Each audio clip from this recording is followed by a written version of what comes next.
Hello mga langga, tayo ay gagawa ng lumpia. Yan ang mga ingredients, giniling, sibuyas, patis, asin, paminta, carrots, cabbage, bell pepper. Yan lang yung ginagawa ko, simpleng lumpia lang pero masarap naman. Simpleng ingredients pero masarap.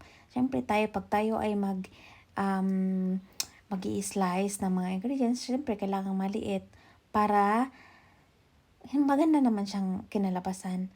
Sa pagluluto ng kahit anong lulutuin natin, hindi naman kailangan perfect. Ang importante, masarap at masaya.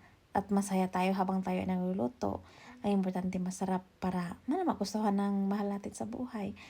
Ayan lang. Ang bilis naman, mahirap lang sa pag-slice ng kailangan maliit pero okay naman. Ayan, lagyan natin ng sibuyas ilagay na natin yung sibuyas.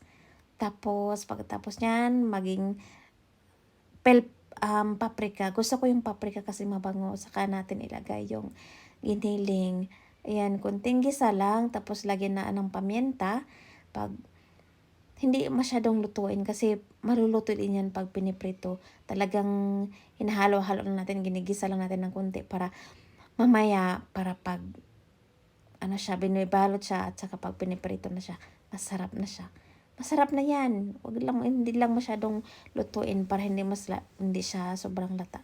Lagyan ng asin or patis. Tapos nalagyan ko ng kunting flour dyan at saka itlog para hindi siya masyadong runny ang kinalabasan niya. At saka yan, ready na yan. Ready na yan, ibalot. Masarap na yan. Lagi akong gumagawa ng lumpia. Spring rolls kasi nga nagustuhan ng asawa kong Spanish. Yung asawa kong Spanyol. At saka yung mga anak ko, paborito nila yan. At saka may ibang kaibigan kaming Polish. Ready nang balutin ang ating lumpia. Ayan na. Ayan lang.